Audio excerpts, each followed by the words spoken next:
And good Wednesday evening to each and everyone. Welcome to another episode of the Real Politique.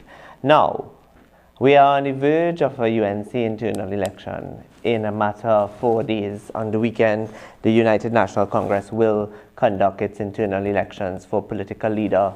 All other positions, with the exception of elections officer and the position of party organizer, are uncontested. So therefore, we expect that there should be a ballot paper that will have a list of the fights that we expect to take place. That is political leader, elections officer, and party organizer. Unfortunately, we've been told that the United National Congress Elections Committee has decided that they are going to put all of the candidates on the ballot paper. Now, as a political scientist, I see that as a mechanism to confuse the persons that are going to be voting and to give the United National Congress star team a certain level of political leverage in a manner that I believe is facetious, and it can be very vexatious as well,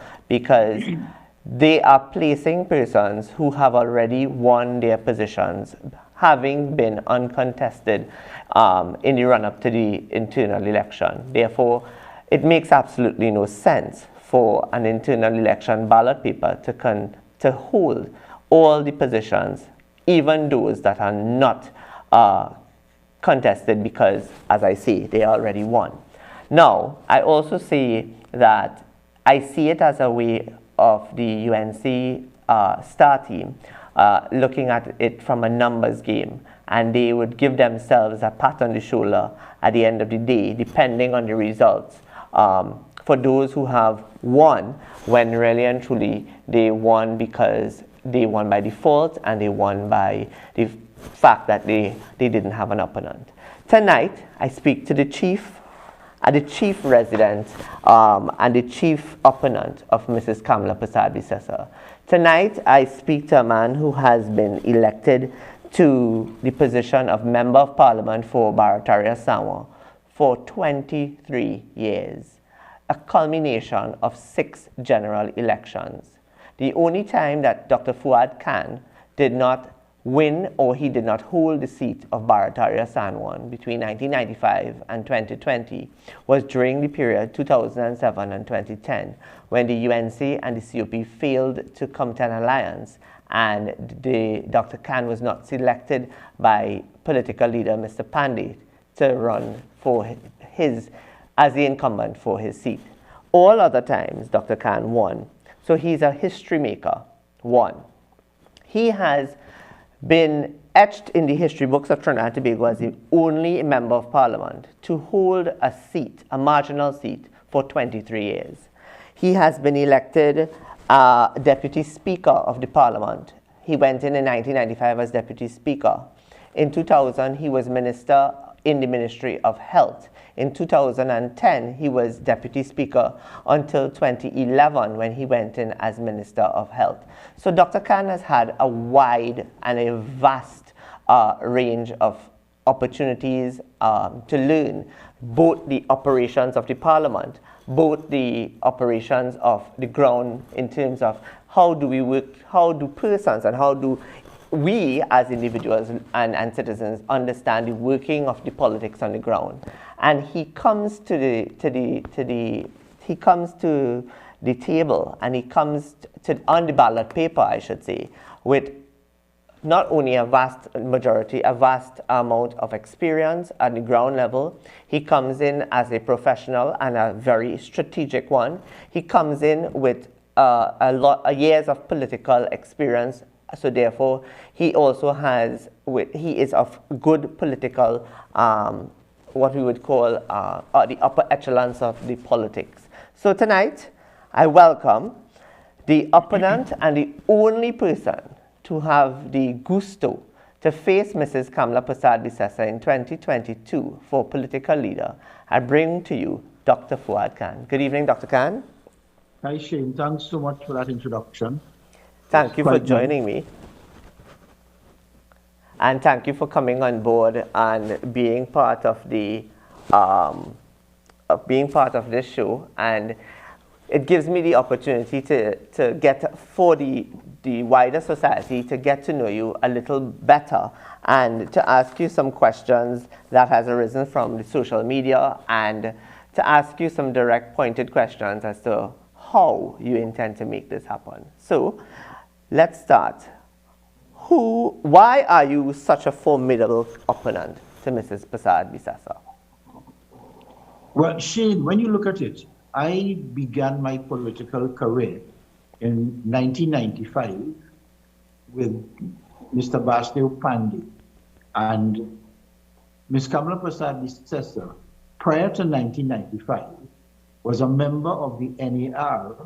I think she was also a senator of the NAR, and basically opposed to Mr. Pandey at the United National Congress at that time. And at the end of the day, she was basically under Mr. A.N.R. Robertson. She came in 1995 for the superior seat, and at the same time, I came in for the Barataria San Juan seat. So Ms. Prasad and Bisesa and myself have the same level of seniority in the actual United National Congress. And that is basically, I've gone up the ranks, I've gone through the system, I've been a winner 6 times in marginal seat. And I've gotten a lot of experience and exposure around that time.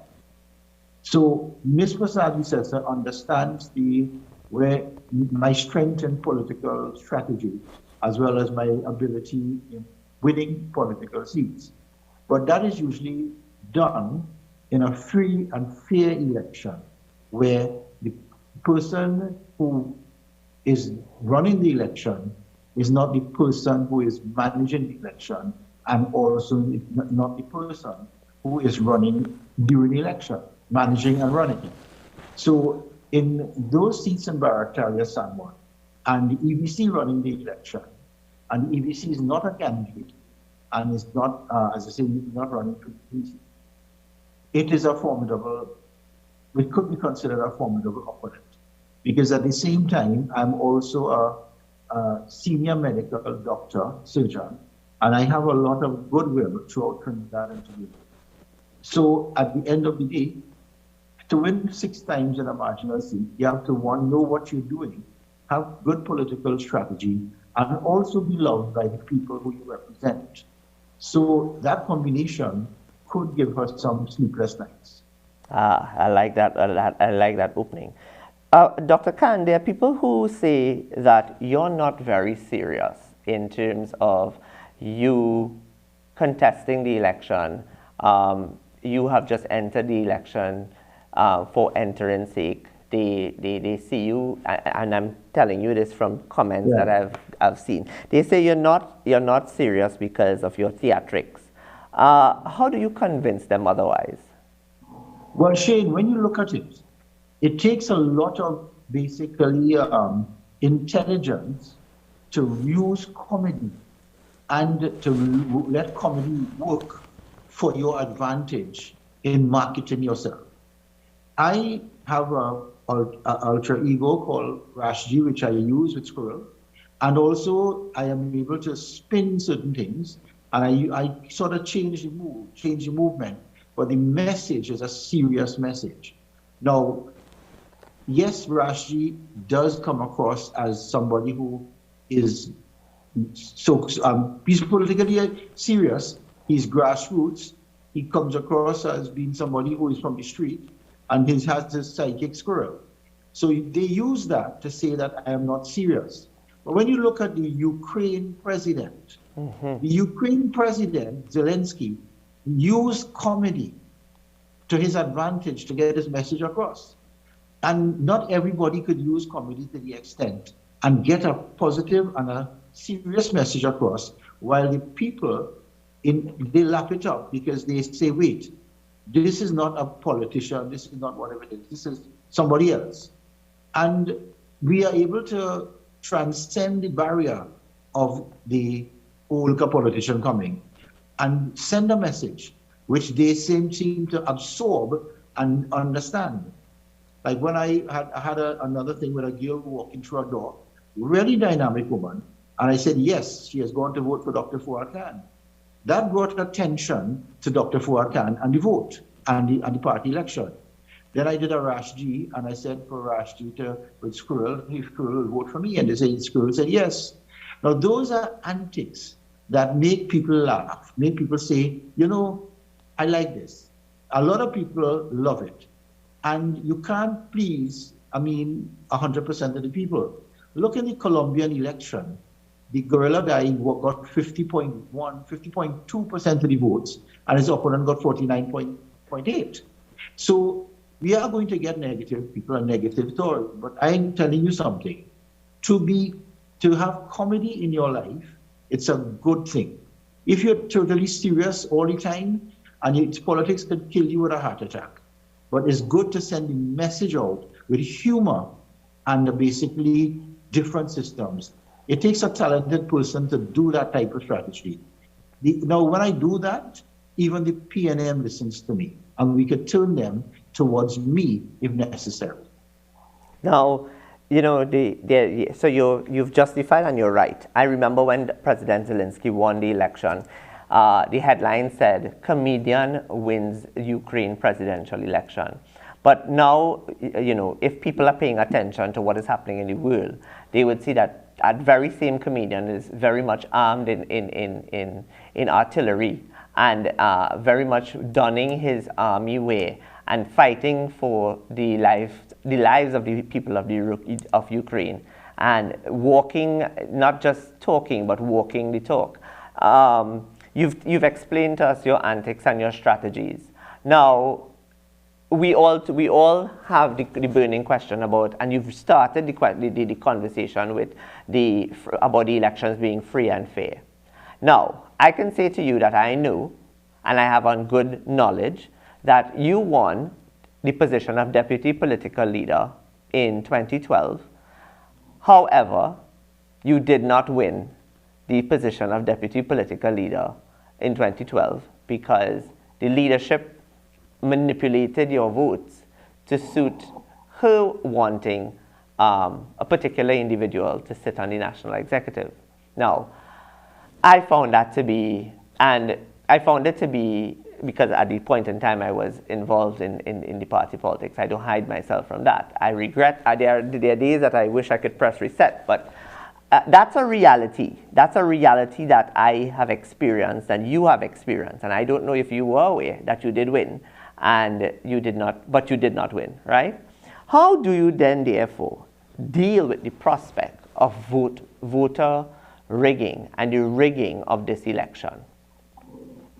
Well, Shane, when you look at it, I remember when the deputy political leader position, and in night they were surprised. I actually basically said I won with a smiley face, and then the next day they said no. We had to continue counting, and Miss Marlene Poudre won, because you see at that time the leadership, and the same leadership is there not here now, thought that it would be better if he has an ethnically mixed deputy political position. And as a result of that, she did what she had to do. And I took it on and I continued going on, but I knew that I got a lot of votes with that one thing. Now, when you look at the United National Congress election, and Mr. Bastille Pandey has been saying this since 2010, one, the voters list that is given to the contenders, it's a list that all it has on it is an alphabetical listing, right, with addresses. Now, alphabetical listing means all the A's, all the B's, all the C's, all the D's. But the other listing that we don't get, it's a listing of streets, people who live on streets by alphabetical order. So you break the streets into alphabetical order, but we don't get that. And you have the people on the street. So it's easy to find those people. There's also another list that seems to be used by the other team that has phone numbers for everybody. Because you see at every rally for the last, 10 years, and also, if you remember the the scandal that that was there, where phone numbers were being used and people did not know how the people got their How the phone number, numbers. yeah, yes, yes. Right. All that data is in the hands of the party. You follow what I'm saying? Yeah. The data of people going to what they call it, conventions, congresses, going to meetings, is in the hands of the party. You have the name, the telephone number, the address, and their email address.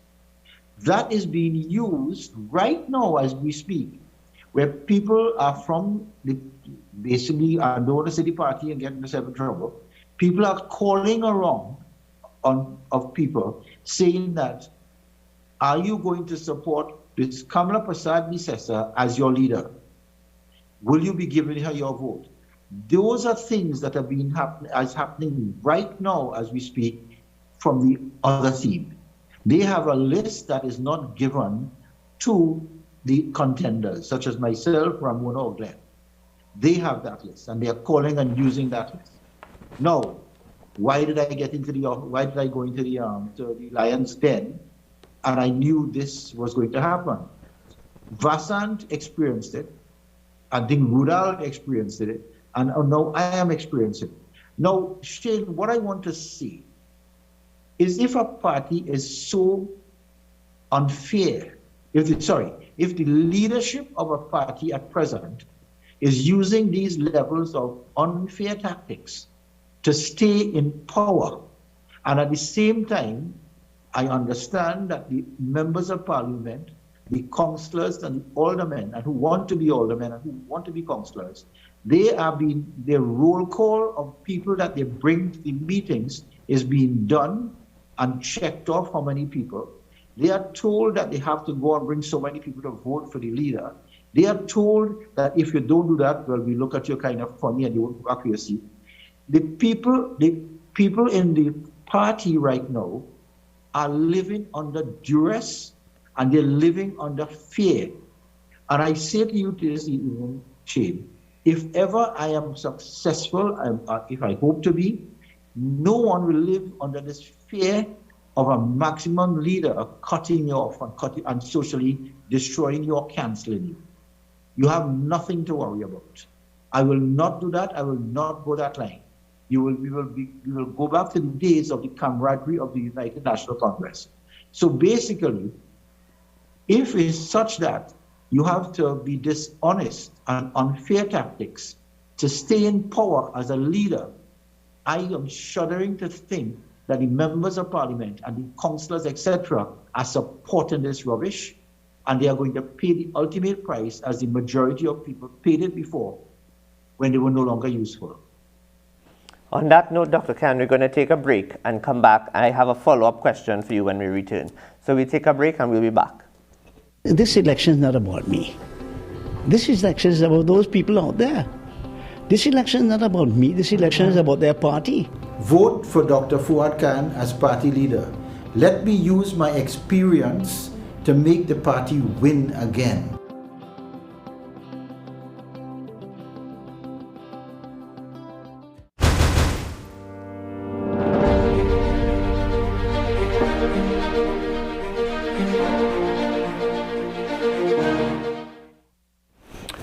Welcome back to a very interesting conversation that we're having with Dr. Fuad Khan.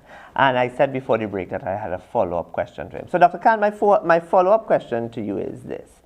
Knowing all that has happened and knowing all that is going on within the party and within the United National Congress star team, and giving you've clearly given us a wider view that you are walking into lion's den, as you say, and it's going to be really based on the confidence that people have in you in order for you to beat Mrs. Prasad Nisesa. In an article that I wrote in the Sunshine newspaper this week, I said that the accurate number of persons that went to vote in the last internal elections was actually 9,000.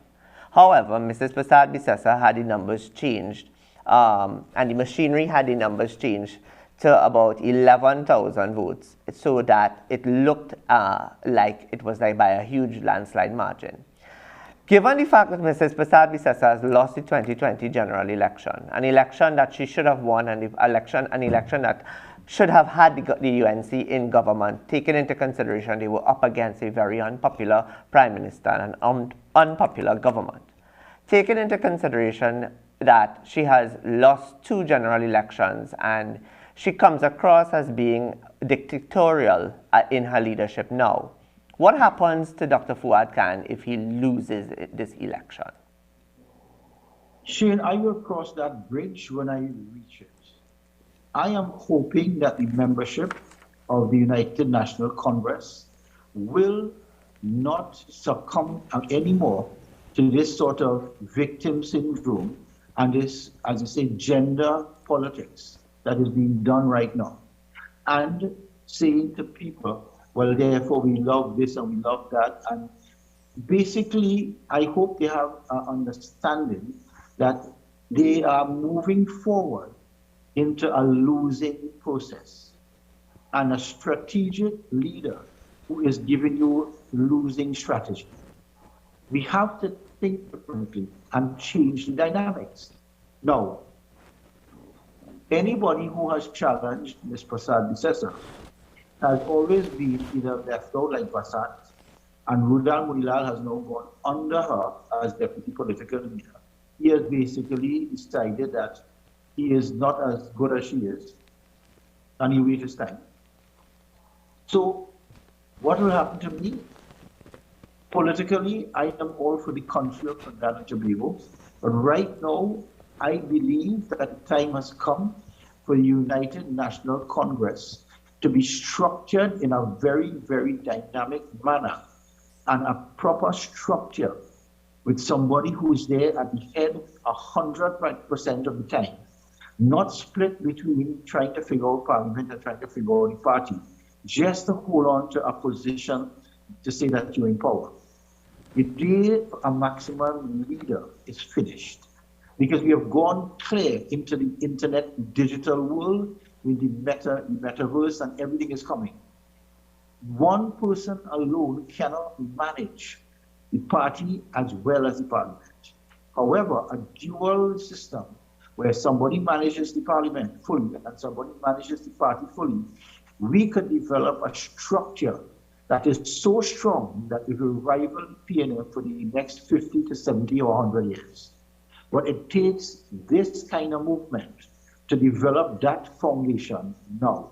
We have no foundation right now except people doing things when the leaders say to do it. We need to be, the party has to be stronger than the leaders.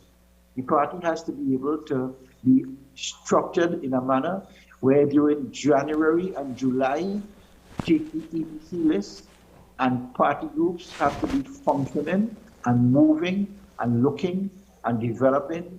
We have to have congresses, we have to have training, we have to have a data bank of resumes so we can have employment agencies.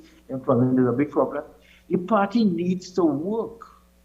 Right now it's just being there to prop up a leader who is there because she comes across as being like this anti-victim. And people are feeling sorry and figure that they have to keep this loyalty going because she's Kamala. But the thing about it, the days for that is over.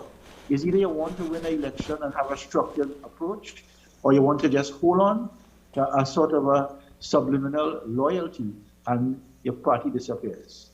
But it shows, if we look at the results coming out of the 2020 election, then all that you've said is so very true that if the UNC were to continue down the road that it's going, then it is not going to be a formidable force against the PNM in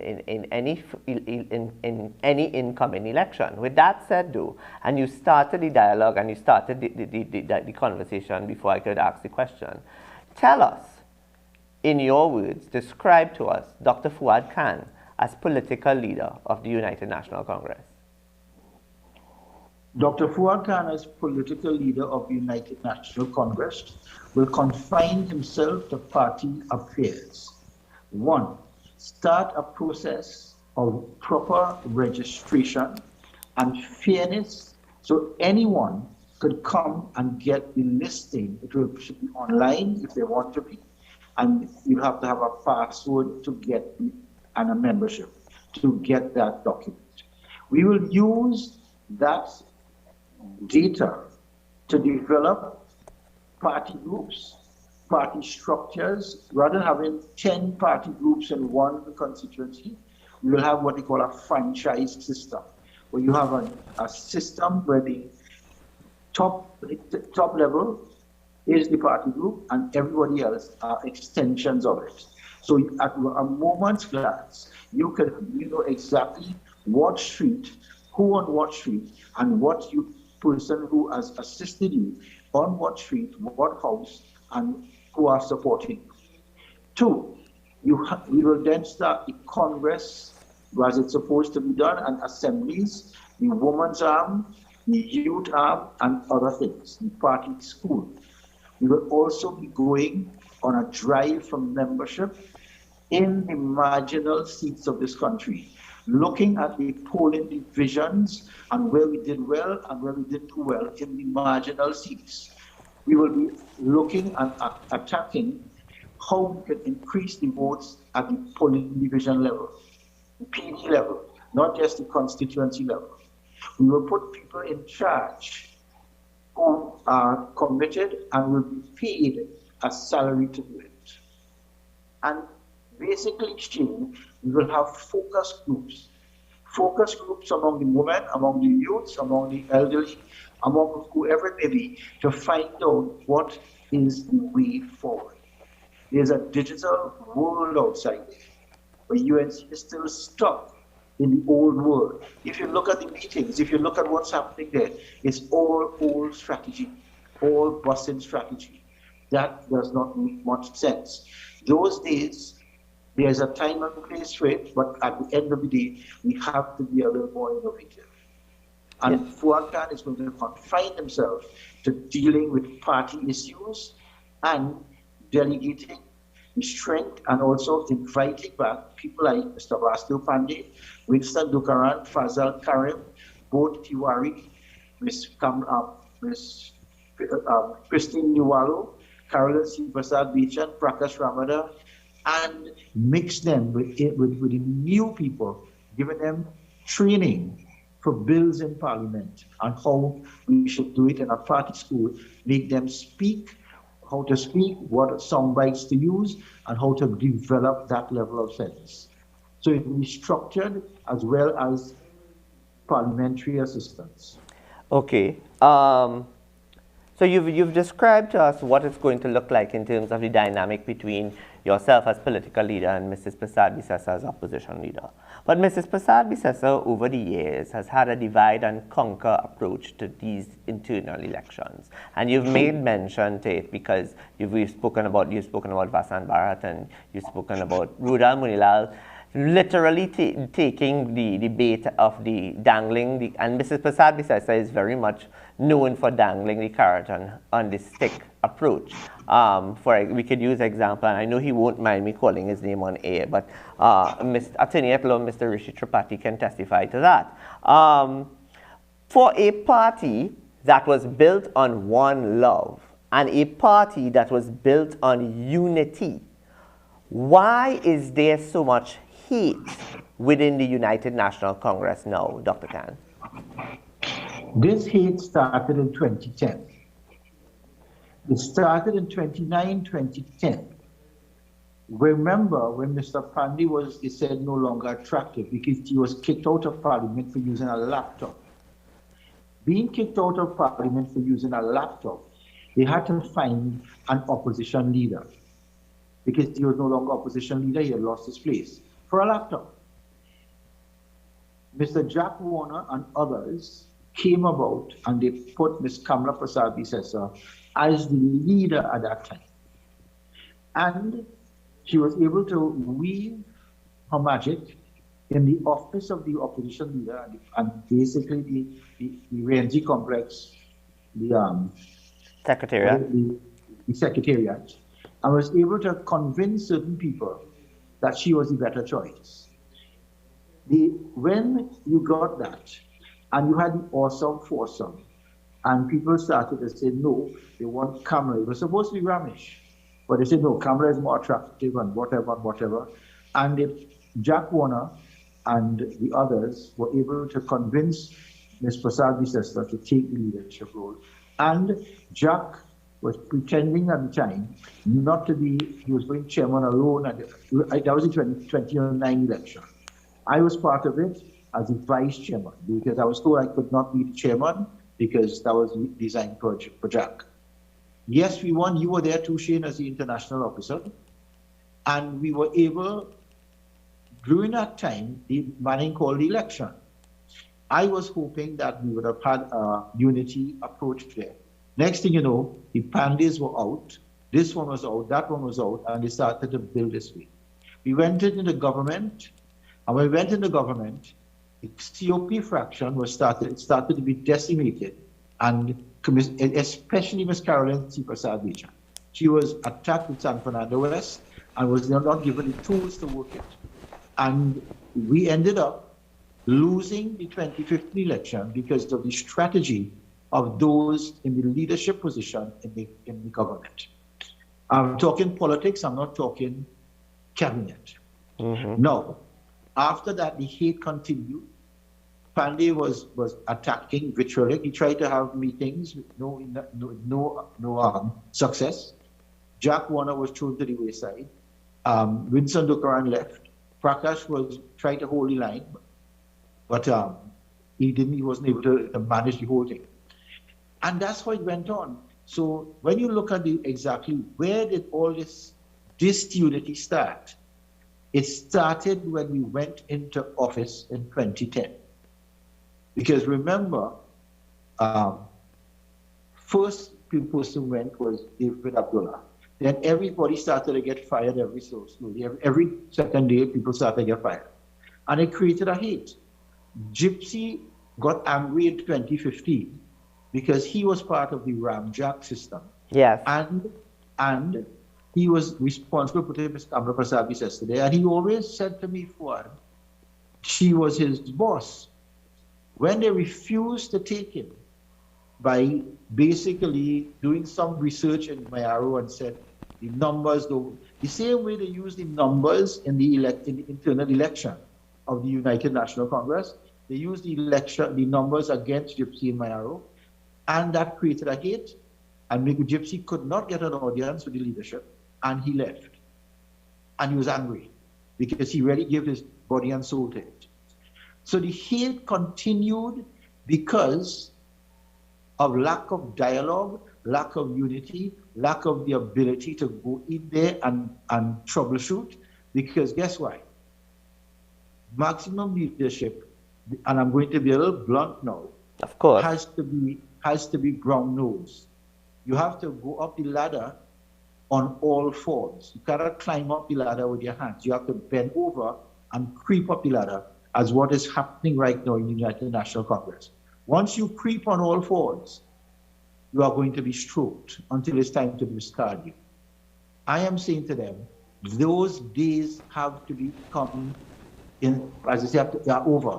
I want to bring back a sense of camaraderie, a sense of lack of fear, lack of animal farm kind of behavior. I want that to go out of the window, and I want to start a new process to bring the United National Congress where it's supposed to be, as a family, not as a prop for a leader. Mrs. Prasad Visesta has really chosen to. Let me put it to you like this: did the members of the United National Congress, did the United National Congress membership buy cat and bag, and did the country in 2010 also buy cat and bag, believing that Mrs. Prasad Visesta had more than the capabilities to run the country and to literally give us something that was new and fresh and unitary and dynamic and transformational? Shane, we can't say that because all of us were part of it. All of us were part of the newness, and all of us was part of the hope.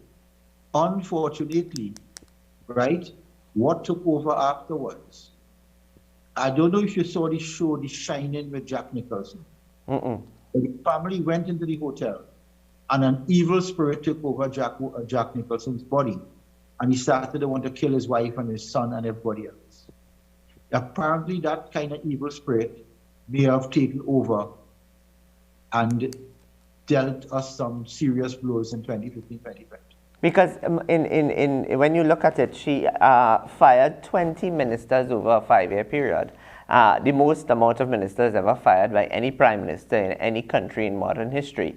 And that did not help her in the 2015 election, because that constant approach of firing ministers, it did not do her any positives. It made her look very weak, because she didn't. But Shane, she thought she was looking strong, like kicking people out.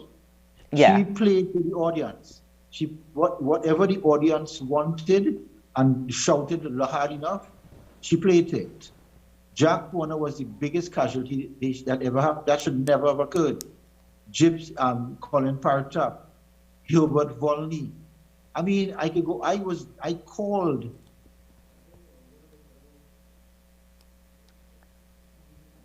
Take your mic unmuted. You need to unmute your mic, Fuad. You muted your mic in error. All right. So, the thing about it is, there are members of the commentators on social media who has been asking for a debate. They believe, the younger members of the United National Congress, they believe that we are in a time, we are in modern Hello? times. Now I'm hearing you clearly, Fuad, and Okay. so this actually pertains to you. The younger members of the UNC, those that are not actually actively involved in the youth arm, but they are members of the UNC, so they are looking on, and they are going to exercise their franchise on Sunday. But they are saying that we have reached a time where we're using technology to communicate as we are now, and they have been asking. Mrs. Prasad Bisesa is having her platform meetings. You are having your meeting, your interviews, and you're putting out your vlogs and all of that. Why has there not been a call or an attempt for there to be a debate between Mrs. Prasad Bisesa and yourself? Having a debate or calling for a debate in such a short time, Shane, I mean, before we blink twice, the election is upon us. I would love to have a debate, but I will not call for it to embarrass anyone. I will go along the process as we're going, and the young people could choose. But at the end of the day, if I do become party leader, debate will be the norm of any choosing of any candidate as we go forward, as to the presidential and United States election. I love that. Debate will be a norm. Very good. Well, we take a break, and when we come back, we continue this very interesting conversation on the UNC internal elections. We go for a break, and we'll be right back. This election is not about me. This election is about those people out there. This election is not about me. This election is about their party. Vote for Dr. Fuad Khan as party leader. Let me use my experience to make the party win again.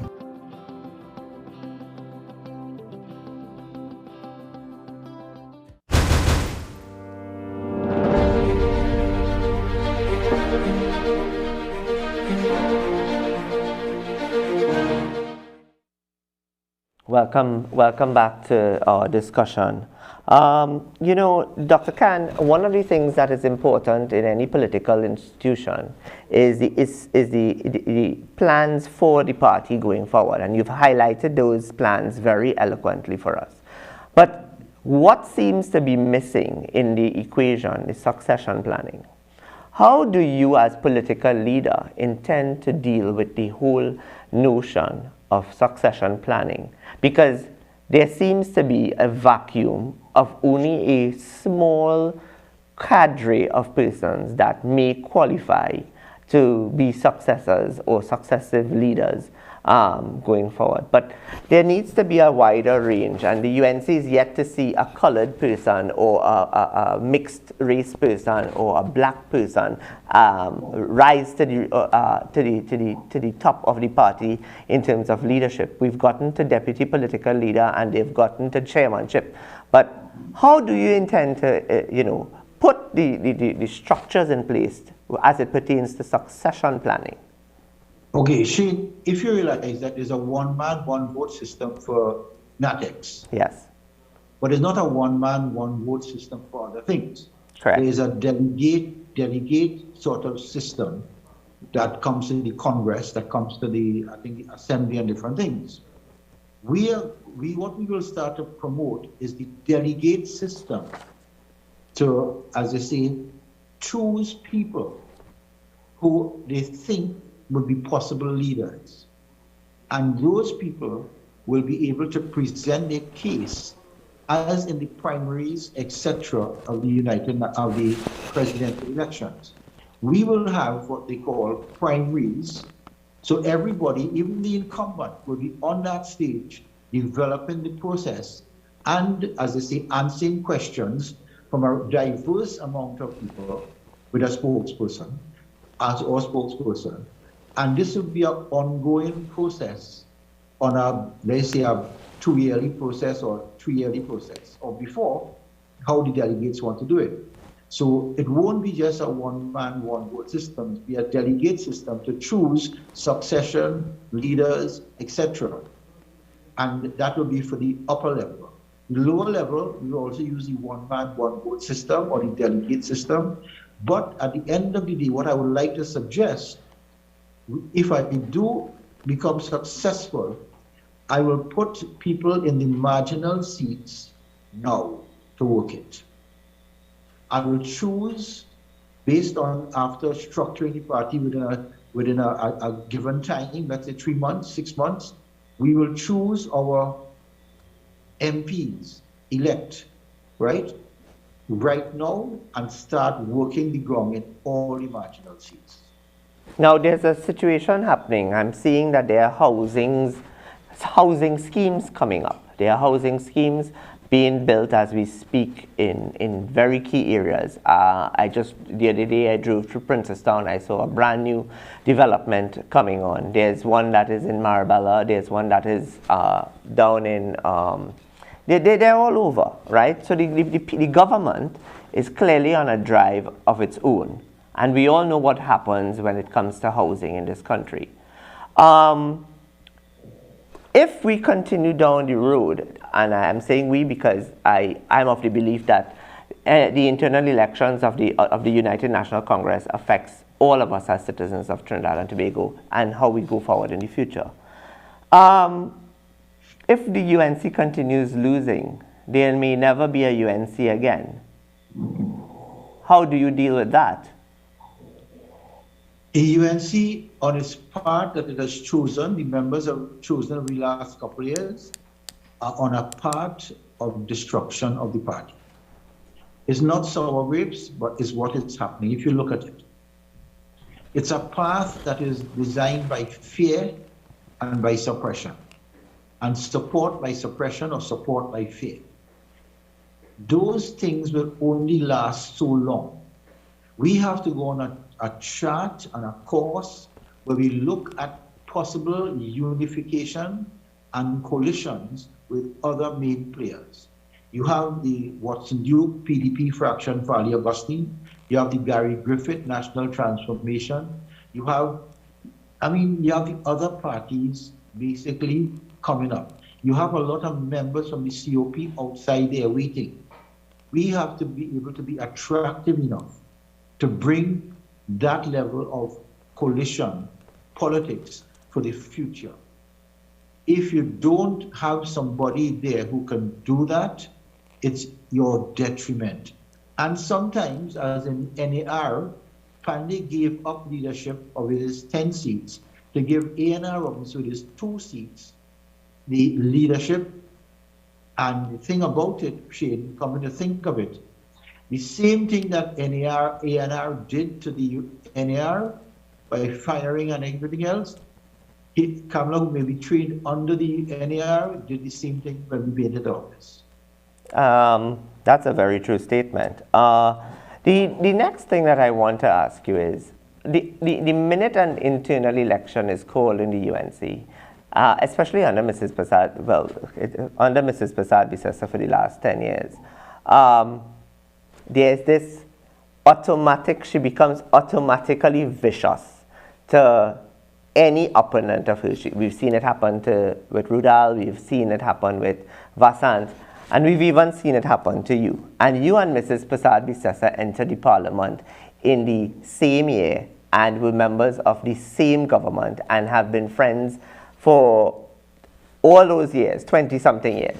But Mrs. Prasad Bisesa decided to go the route of attacking you, knowing fully well that you are more than competent and capable of running for political leader because you served excellently. And there are people who in the Ministry of Health today still wish and are waiting for you to return.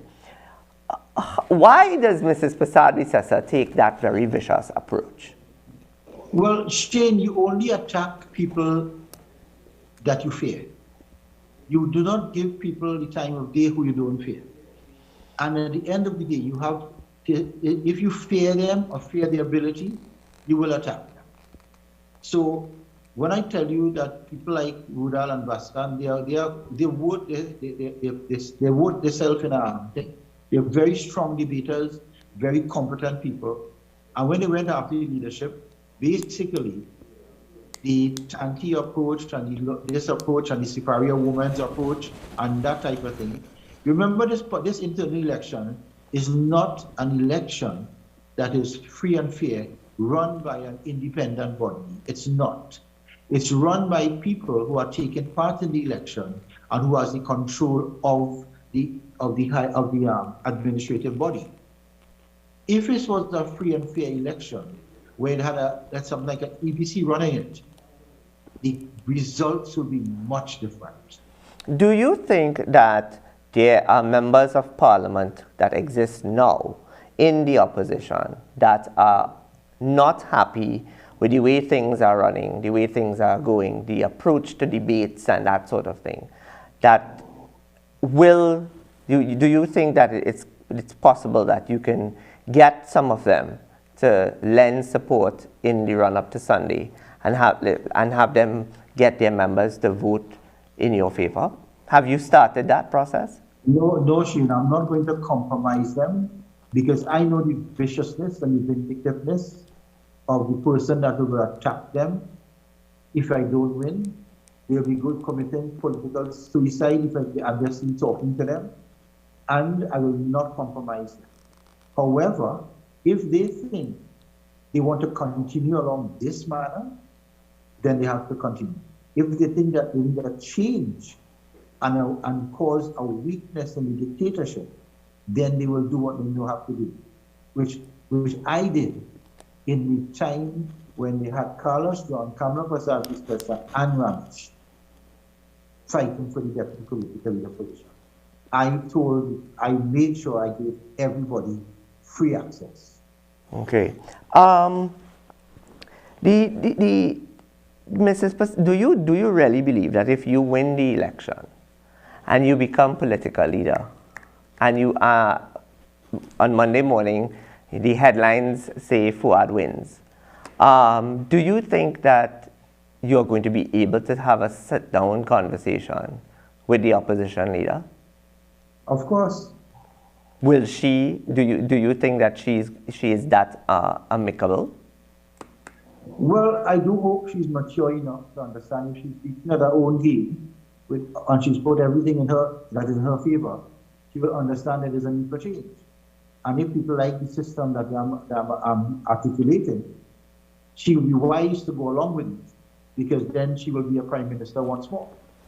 So let's talk about that for a minute, because people have asked, have questioned your intent in that particular route, and we've seen that it has worked in Tobago with regard to the PNM, in that the PNM has had, the PNM's political leader in the Tobago Council is not the leader in the House of Assembly. So the minority leader and the political leader of the PNM are two different individuals, and there seems to be no intention by the PNM Council. PNM or PDP? PNM, the PNM, it actually is happening. Actually, it happens on both sides. It's happened on both sides. In the opposition, which is in the PNM, the minority leader is the member, the representative for the WIM electoral district, and he is the minority leader, and there's a minority councillor, and Mr. Ansel Dennis won the internal. He's the political leader, right? There's no intentions, it seems, that there's going to be any of Mr. Dennis coming into the assembly anytime soon, because it's the same thing that the party seems to be charged with, him rebuilding the image of the PNM in the run-up to the next stage election, which comes in 2025.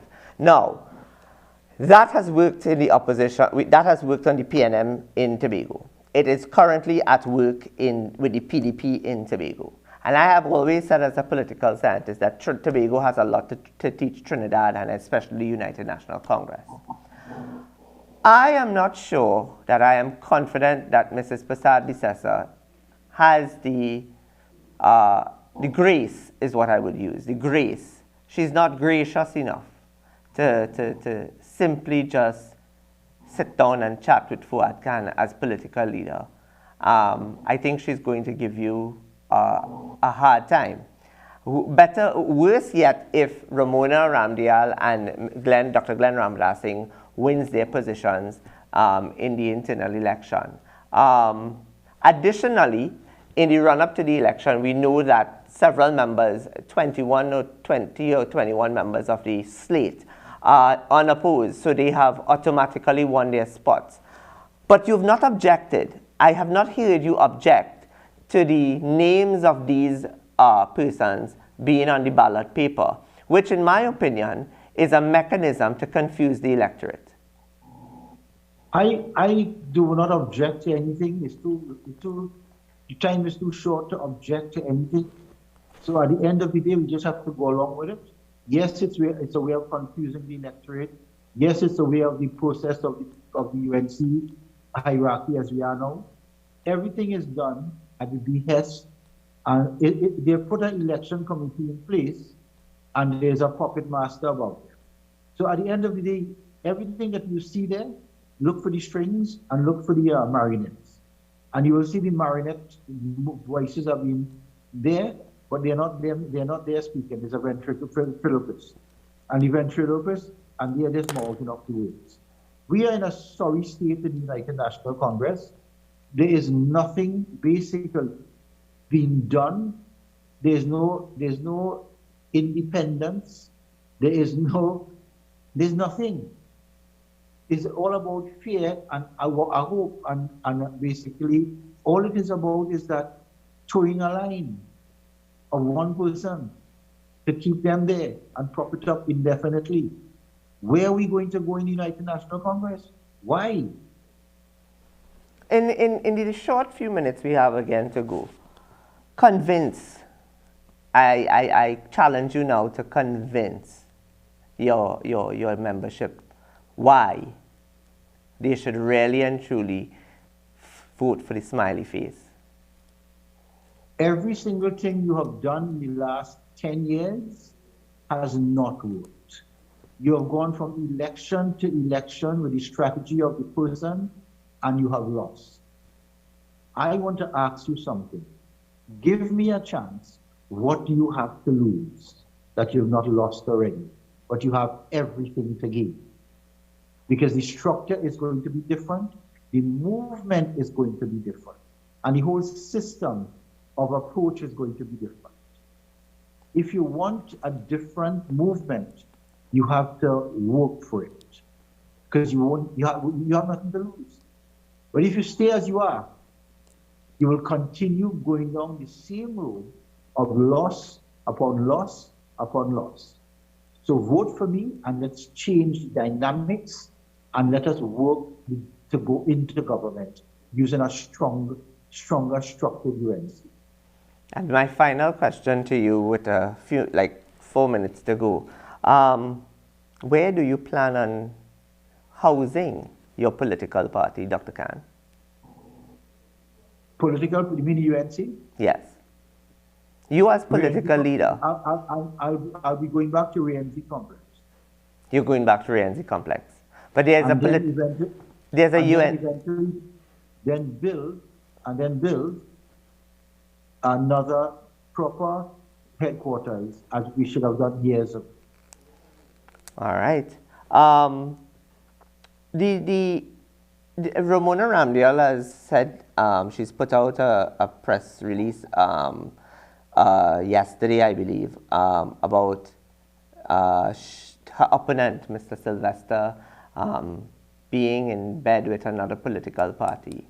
Yet Mrs. Prasad Bisesa still maintains that Dunn has to stay.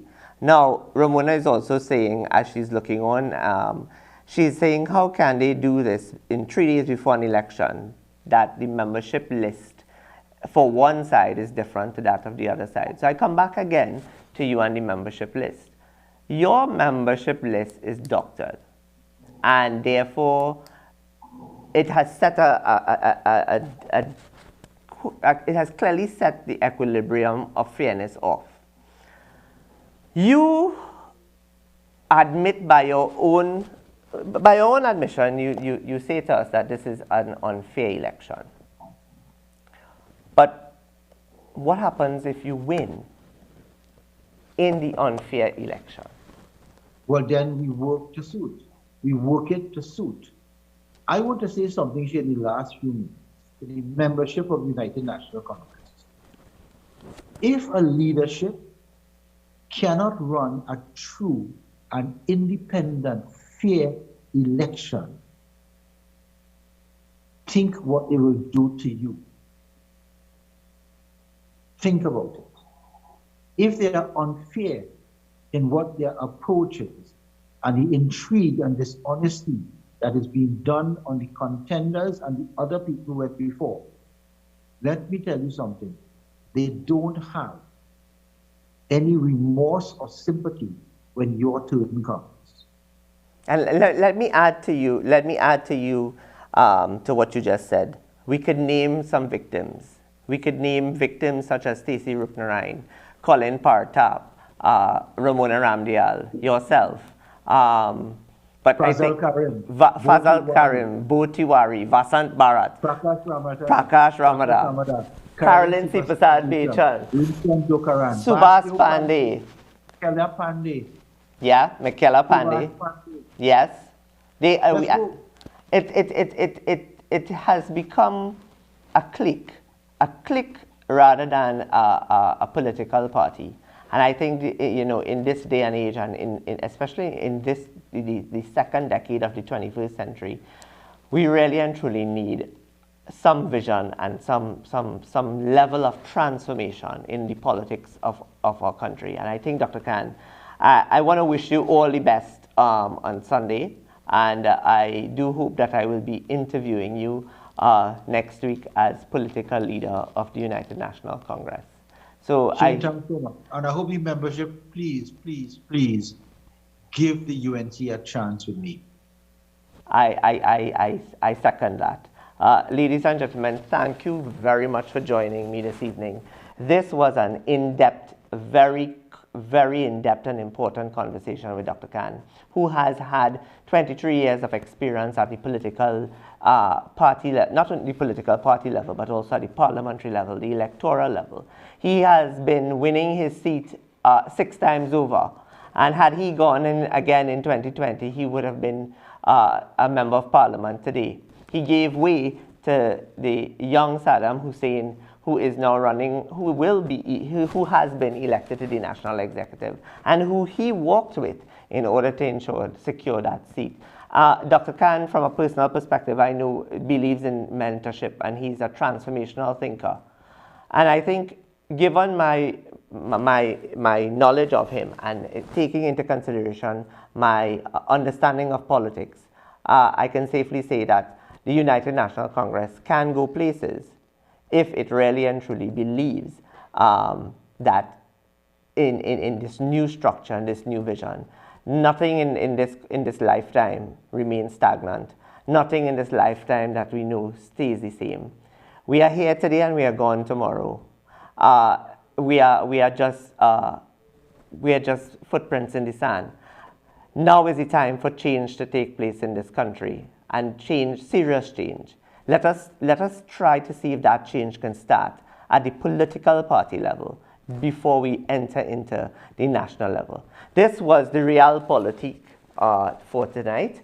I ask you to join me next week, where we will have guests inside the studio, and we are going to be touching on some very touchy and uncomfortable topics. Have a good evening, everyone. See you next week. This election is not about me. This election is about those people out there. This election is not about me. This election is about their party. Vote for Dr. Fuad Khan as party leader.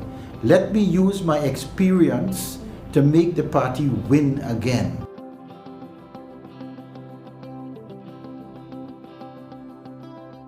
The proceeding was a paid political ad.